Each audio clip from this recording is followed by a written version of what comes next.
Démarrer des investissements est un processus qui commence souvent par de la curiosité, de l'enthousiasme et une bonne dose d'essais et d'erreurs. J'ai commencé à investir à l'âge de 11 ans, à une époque où la plupart des enfants sont encore en train de déterminer ce qu'ils veulent vraiment pour leur avenir. Ma première expérience d'investissement s'est déroulée sans prétention et immature. J'ai plongé dans le marché boursier avec la vague idée que cela pourrait être quelque chose d'excitant et peut-être rentable. Cependant, mon approche reposait davantage sur l'intuition que sur une stratégie solide. Pendant des années, j'ai tergiversé pour développer une fondation structurée.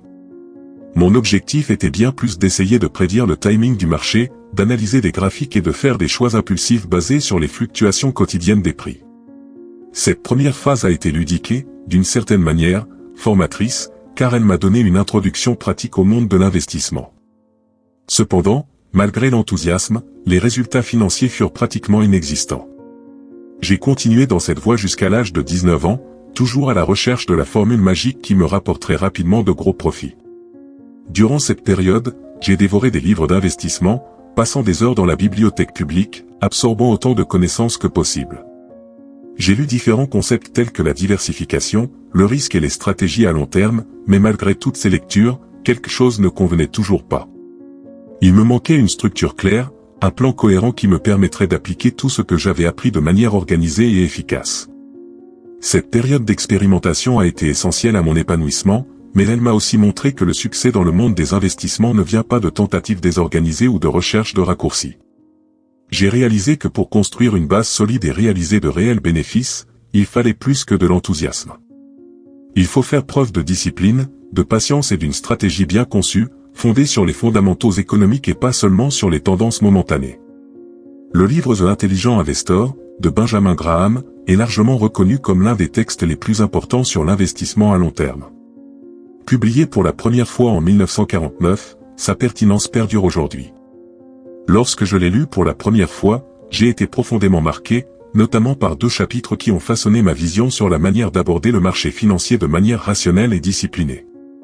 Ces chapitres présentent des concepts qui semblent simples, mais qui, appliqués correctement, peuvent transformer notre vision de l'investissement. Le premier principe de l'investissement en action nous amène à regarder au-delà des simples cotations et graphiques que nous voyons sur les écrans. Une action n'est pas seulement un symbole abstrait ou une opportunité de spéculation rapide, mais représente un enjeu tangible dans une entreprise réelle opérant dans le monde des affaires. Lorsque vous achetez une action, vous acquérez en fait une fraction de la propriété de cette entreprise, ce qui signifie que vous devenez, même à petite échelle, l'un de ses propriétaires. Par conséquent, il est crucial d'aborder l'investissement avec l'état d'esprit d'un investisseur commercial, en évaluant l'entreprise comme si vous envisagiez de l'acheter directement. Pour prendre une décision éclairée, il est essentiel de comprendre les fondamentaux de l'entreprise. Cela inclut l'analyse de sa position sur le marché, quelle part de marché cette entreprise détient-elle et comment se compare-t-elle à ses concurrents? Il est également nécessaire d'étudier votre stratégie de gestion, car la vision et les décisions des dirigeants peuvent déterminer l'orientation future de l'entreprise. La compétitivité de l'entreprise est un autre facteur clé, car la capacité à se différencier et à prospérer dans un environnement concurrentiel définit sa durabilité à long terme. De plus, le secteur dans lequel l'entreprise opère a une influence significative sur sa performance.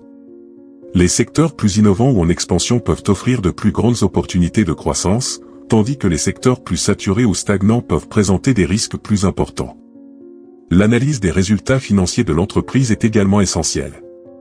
Cela implique d'examiner les états financiers, tels que le bilan, le compte de résultats et les flux de trésorerie, pour comprendre votre santé financière, votre capacité à générer des bénéfices et à faire face à l'adversité économique. Sur la base de cette analyse détaillée, il devient possible de déterminer si l'entreprise a un avenir prometteur. Ce n'est que lorsque tous ces facteurs sont pris en compte que vous pourrez décider si l'achat d'actions de cette société est un bon investissement. Investir en actions, c'est donc plus que simplement suivre des tendances ou parier sur des chiffres, c'est une décision consciente basée sur l'évaluation minutieuse d'une entité réelle, avec ses propres opérations, défis et opportunités. Ce niveau de compréhension approfondie permet à l'investisseur de prendre des décisions plus éclairées et de constituer un portefeuille qui reflète non seulement les opportunités à court terme, mais également le potentiel de croissance durable à long terme. Le deuxième principe, abordé par Benjamin Graham, est crucial au succès de tout investisseur, notamment lorsqu'il s'agit de réagir aux fluctuations boursières. Le marché boursier, de par sa nature même, est volatile. Les cours des actions peuvent augmenter et baisser de manière imprévisible en raison d'un certain nombre de facteurs tels que les changements économiques, la politique, les événements mondiaux et même les rumeurs de marché. Ces fluctuations provoquent souvent des réactions émotionnelles chez les investisseurs, qui peuvent finir par prendre des décisions hâtives fondées sur la peur ou la cupidité plutôt que sur une analyse rationnelle. Le comportement émotionnel est l'un des plus grands ennemis de l'investisseur, car il peut conduire à acheter des actions lorsque les prix sont élevés, par peur de rater une opportunité, ou à vendre dans la panique lorsque les prix baissent, évitant ainsi une perte plus importante que beaucoup. Ça ne sera même pas permanent. Graham a introduit le concept de « Monsieur Marché » pour aider les investisseurs à percevoir le marché d'une manière plus rationnelle et moins émotionnelle. Monsieur Marché est un personnage imaginaire qui propose chaque jour un prix différent pour les actions que possède l'investisseur. Parfois il est de bonne humeur et propose un prix très élevé, d'autres fois il est pessimiste et propose un prix très bas. L'avantage de cette métaphore est que « Monsieur Marché » est complètement imprévisible et que son humeur varie sans raison logique apparente. Il est guidé par les émotions, comme de nombreux investisseurs, mais ce que Graham enseigne, c'est que l'investisseur ne doit pas se laisser guider par ces fluctuations. Le secret est d'ignorer « Monsieur Marché » la plupart du temps. L'investisseur intelligent devrait considérer ces fluctuations de prix comme des opportunités plutôt que comme des menaces. Lorsque le marché est en hausse et que « Monsieur le Marché » propose des prix très élevés. Ce n'est peut-être pas le meilleur moment pour acheter, car les actions peuvent être surévaluées. Lorsque le marché est en baisse et que « Monsieur Marché » propose un prix bas, cela peut représenter une opportunité d'acquérir de bonnes entreprises à prix réduit. Cependant, il est important de rappeler que le bas prix ne justifie pas à lui seul un achat. L'analyse des fondamentaux de l'entreprise reste indispensable. L'accent ne doit pas être mis sur les variations quotidiennes ou hebdomadaires du cours des actions, mais plutôt sur la valeur intrinsèque de l'entreprise et sur la manière dont cette valeur peut croître au fil du temps. Les investisseurs doivent également comprendre que le marché boursier est cyclique. Elle traverse des périodes d'optimisme excessif, où les prix s'envolent, et des périodes de pessimisme, où les prix chutent drastiquement. Savoir attendre le bon moment et ne pas réagir de manière impulsive à ces cycles est l'un des plus grands défis des investisseurs. La patience est souvent récompensée lorsque le marché finit par corriger ces distorsions, et les actions des bonnes entreprises ont tendance à refléter leur véritable valeur sur le long terme. Un autre point crucial souligné par Graham est que les investisseurs ne devraient pas essayer de prédire le marché ou de suivre les masses. La tentation de suivre les tendances peut être grande, mais cela conduit souvent à de mauvaises décisions, car le marché, à court terme, peut se révéler irrationnel. Au lieu de cela, l'investisseur doit être discipliné et rester concentré sur sa stratégie à long terme, ignorant le « bruit » quotidien du marché. La clé est de maintenir une vision claire et objective, en évaluant la valeur réelle des actifs, sans se laisser influencer par les fluctuations momentanées. Le deuxième principe enseigne que les investisseurs doivent adopter une attitude calme et calculée face aux fluctuations du marché, en résistant à la tentation d'agir sur la base de la peur ou de l'excitation. Les fluctuations des prix sont naturelles et inévitables, mais l'investisseur avisé apprend à les utiliser à son avantage, en achetant lorsqu'il existe une réelle opportunité et en évitant d'agir de manière impulsive face à la volatilité. Le troisième principe, souvent considéré comme l'un des plus importants dans le monde de l'investissement, est le concept de « marge de sécurité ». Ce principe s'articule autour de l'idée de se protéger contre les incertitudes et les erreurs de jugement inévitables dans toute analyse de marché. Dans le monde financier, les conditions peuvent changer rapidement et même les investisseurs les plus expérimentés peuvent fausser leurs prévisions. Par conséquent, la marge de sécurité constitue une couche de protection supplémentaire, réduisant ainsi le risque de pertes importantes. L'essence de la marge de sécurité réside dans la différence entre la valeur intrinsèque d'une entreprise et le prix auquel ses actions sont négociées sur le marché. La valeur intrinsèque, quant à elle, est la véritable évaluation de la valeur de l'entreprise, en tenant compte de ses actifs, de ses flux de trésorerie et d'autres indicateurs fondamentaux. Le prix d'une action peut souvent fluctuer en raison de facteurs externes, de la spéculation ou des émotions du marché, ce qui fait que le prix du marché s'écarte de cette valeur réelle. L'investisseur en quête de sécurité doit alors attendre qu'il y ait une différence substantielle entre la valeur intrinsèque de l'entreprise et le cours de ses actions, c'est-à-dire que les actions se négocient à un prix bien inférieur à la valeur réelle de l'entreprise. Cette approche a un objectif clair, offrir une protection supplémentaire contre d'éventuels revers.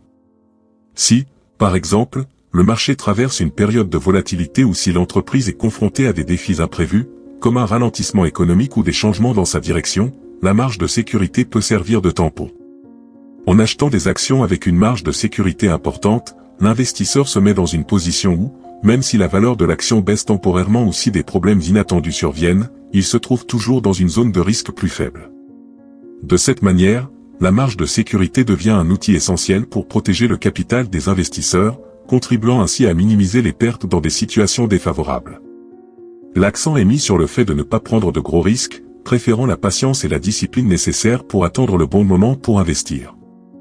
Pour les investisseurs à long terme, il s'agit d'une stratégie qui favorise une plus grande résilience face aux fluctuations des marchés, en plus d'augmenter les chances de rendement durable dans le temps.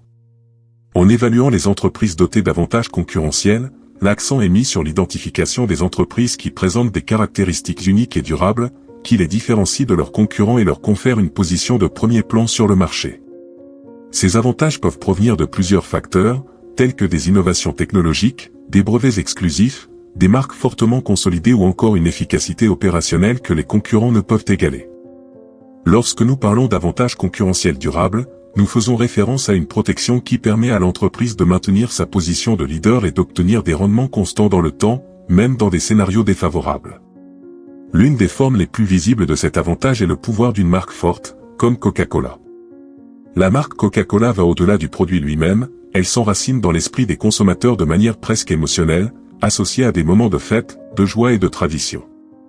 Ce lien crée un obstacle important pour les nouveaux entrants sur le marché, car Coca-Cola est en concurrence non seulement sur le goût ou le prix, mais aussi sur l'expérience qu'elle offre. Ce type d'avantage concurrentiel est extrêmement précieux car même si le marché des boissons est saturé, l'entreprise continue de dominer, garantissant ainsi une base solide de clients fidèles. Un autre exemple d'avantage concurrentiel est celui des brevets, qui garantissent l'exclusivité de certains produits ou processus pendant un certain temps. Les entreprises qui détiennent des brevets, notamment dans des secteurs tels que la technologie et les produits pharmaceutiques, peuvent exploiter leur monopole temporaire pour maximiser leurs profits sans pression directe de la part de concurrents imitant leurs produits.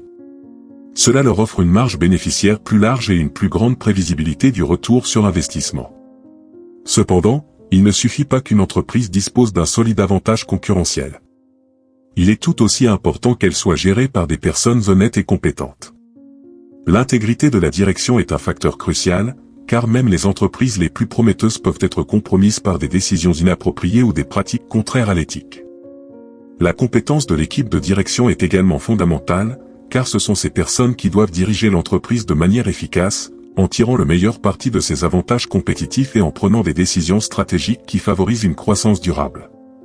Par conséquent, lorsqu'ils évaluent des entreprises présentant des avantages concurrentiels, les investisseurs doivent adopter une vision large, qui couvre à la fois les facteurs qui assurent une position solide sur le marché et la capacité de gestion à capitaliser sur ces forces de manière responsable et efficace. Investir dans des entreprises présentant ce profil offre non seulement une plus grande sécurité, mais améliore également les rendements à long terme, car ces organisations sont plus susceptibles de maintenir, voire d'étendre, leurs avantages au fil des années.